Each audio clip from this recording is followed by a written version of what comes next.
Doctor Veena कुमारी जासवाल। आज मैं micro economics का चैप्टर 2 लेकर के आपके सामने हूँ। चैप्टर 2 है उपभोक्ता व्यवहार, कंज्यूमर बिहेवियर।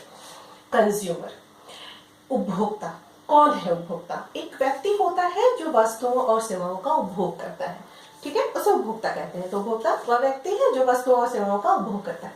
क्यों करता है उपभोग? उपभोग वो इसलिए करता है ताकि उससे उसकी आवश्यकता की पूर्ति हो जाए।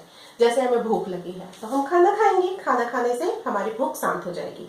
तो भूख आवश्यकता है और खाना खाने से उस आवश्यकता की पूर्ति हो जाती है। तो खाने में वो गुण है कि वो हमारे भूख को क्या कर सके, शांत कर सके। तो उपयोगिता क्या कहेंगे फिर उपयोगिता को? सोचिए। हाँ, एग्जैक्टली क्या है? तो किसी वस्तु के अंदर छुपा हुआ गुण जिससे आवश्यकता की पूर्ति होती है। Want satisfying capacity of a commodity, ठीक है, किसी वस्तु के अंदर छुपा हुआ वह गुण जिससे किसी आवश्यकता की पूर्ति होती है, उपयोगिता कहलाती है। अब कोई वस्तु को उपभोग कर रहे हैं तो एक वस्तु की बहुत सारी इकाइयां होती हैं। तो कुल उपयोगिता और सीमांत उपयोगिता को समझते हैं कैसे होता है। तो कुल उपयोगिता क्या है? उपयोगिता दो तरह का है, कुल उपयोगिता टोटल यूटिलिटी और सीमांत उपयोगिता मार्जिनल यूटिलिटी। कुल उपयोगिता क्या है? कुल उपयोगिता किसी वस्तु की विभिन्न इकाइयों के उपभोग से जो उपयोगिता मिलता है उन सबका योग है, ठीक है।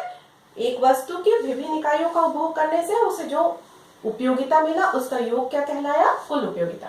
और सीमांत उपयोगिता वस्तु की अगली इकाई को उपभोग करेंगे, जो विभिन्न इकाइयों का उपभोग करें, तो जैसे जैसे अगली इकाइयों का उपभोग करेंगे उससे जो उपयोगिता मिलेगी वो क्या कहलाएगी? सीमांत उपयोगिता, ठीक है। कुल उपयोगिता, सीमांत उपयोगिता।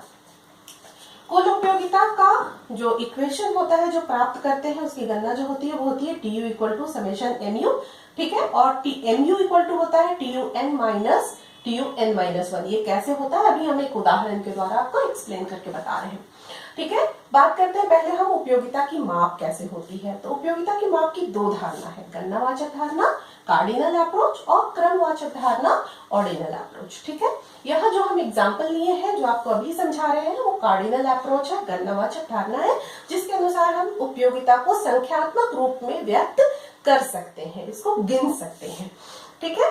तो अब बात करते हैं कैसे हमें टोटल उपयोगिता, कुल उपयोगिता, टोटल यूटिलिटी और मार्जिनल यूटिलिटी, सीमांत उपयोगिता प्राप्त होती है, ठीक है। मान लीजिए कोई वस्तु X है, ये हमने X की 7 इकाइयां ली है, 1 2 3 4 5 6 7। तो जब हम वस्तु का उपभोग कर रहे हैं, चलिए फिर से हम उदाहरण वही लेकर के चलते हैं खाने का। जब हमें भूख लगती है, मान लीजिए हमें भूख लगी और हम रोटी खाना चाहते हैं, ठीक है ना। एक एडल्ट व्यक्ति 6-7 रोटियां तो खा ही जाता है। तो हम मान के चलते हैं हमें भूख लगा है और हम क्या करते हैं, रोटी खाते हैं। बहुत जोर की भूख लगी, पहली रोटी खाएंगे तो क्या होगा, धड़ल्ले से खाएंगे और वो हमें बहुत तृप्ति देगा। तो सामान्य बोलचाल की भाषा में जिसे हम बोलते हैं तृप्ति देगा, इकोनॉमिक्स में उसे ही बोलते हैं उपयोगिता, ठीक है। तो पहला रोटी खाए, बहुत तृप्ति मिला। दूसरा खाएंगे, अच्छा लगेगा, पहले से कम थोड़ा सा, क्योंकि थोड़ा सा भूख जो है वो शांत हो चुका है। उसी तरह से तीसरा रोटी, चौथा रोटी खाएंगे तो खाएंगे और खाने का स्पीड क्या होगा, थोड़ा सा कम होगा, क्योंकि अब हमारी जो भूख है वो तृप्त होती जा रही है। फिर 5-6 रोटी खाने के बाद हम बोलेंगे कि और अब रोटी नहीं चाहिए, बस करो, हो गया, पेट भर गया। लेकिन अगर कोई जबरदस्ती दे दे तो क्या हो जाएगा, पेट में दर्द हो सकता है, बदहजमी हो सकती है। उपयोगिता तो नहीं मिला लेकिन कुछ थोड़ा सा नुकसान हो गया, ठीक है। तो अब देखते हैं इसको हम लोग यहाँ कैसे संख्यात्मक रूप से बताए हैं। मान लीजिए कि पहली रोटी हमने खाया, बहुत ज्यादा भूख था, अच्छा लगा, कितना मिला, यूटिलिटी 50। दूसरा रोटी खाए, दूसरी रोटी की है, ध्यान दीजिएगा, सीमांत उपयोगिता मैंने क्या बताया था, वस्तु की उत्तरोत्तर इकाइयों से मिलने वाली उपयोगिता, ठीक है। नेक्स्ट यूनिट को कंज्यूम करने से जो उपयोगिता मिल रही है वो है सीमांत उपयोगिता। तो दूसरी रोटी खाए तो कितना मिला, 40, तीसरी से 30, चौथी से 20, पांचवी से 10, छठी से 0, ठीक है। जो मैंने बोला ना कि अब हम बोलेंगे कि अच्छा अब हमें और रोटी नहीं चाहिए, पूरा भूख मिट गया, ठीक है ना। 7वीं से माइनस हो गया, क्यों हो गया, जो मैंने बताया कि अगर ज्यादा खा लेंगे तो पेट में दर्द होने लगेगा, ठीक है, या कुछ और भी हो सकता है, तो वो नेगेटिव हो गया। अब कुल उपयोगिता क्या है, पहला से मिला 50, मैंने क्या बताया था, कुल उपयोगिता सारी यूनिट से मिलने वाले उपयोगिता का योग, ठीक है। तो एक से हो गया 50, दूसरे से दूसरा लेके आया 40, तो 40 जुट गया 50 में, तो कितना हो गया 90। तीसरा लेके आया 30, 30 जुट गया 90 में, तो कितना हो गया 120। चौथा लेके आया 20, ठीक है, वो जुट गया तो कितना हो गया 140। इसी तरह से 150। और चूंकि सातवीं रोटी से हमें क्या मिली, कम हो गई उपयोगिता, मतलब उसको खाना बर्बाद हो गया, मतलब खाना बेकार हो गया, बर्बाद नहीं हो गया, खाना हानिकारक हो गया, ठीक है। तो क्या कर दिया, हमारा उपयोगिता को घटा दिया। तो ये इस तरह से होता है। तो समझ में आया ना, टीयू कैसे होता है, एमयू को जोड़ जोड़ के निकालते हैं। तो समेशन एमयू, समेशन मतलब योग होता है। और एमयू को कैसे प्राप्त करते हैं, अब जरा उल्टा इसको देख लीजिए। ये मान लीजिए पांचवा यूनिट मेरा nth हो गया, ठीक है। तो nth यूनिट का कुल उपयोगिता 150, n माइनस 1th यूनिट का 140, तो पांचवा यूनिट का उपयोगिता कितना हो जाएगा, 150 में से 140 घटा देंगे, कितना गया 10, ठीक है। तो TUN माइनस TUN माइनस 1 हो जाएगा। इसको समझ में आ गया ना सभी को, एक बार अच्छे से इसको समझ जाइए, क्योंकि ये फिल इन द ब्लैंक्स में बोर्ड एग्जाम में पूछा जाता है। बहुत ही इंपॉर्टेंट सेक्शन है ये उपभोक्ता व्यवहार का। अब इसी चीज को हम यहाँ ग्राफ में दिखा सकते हैं।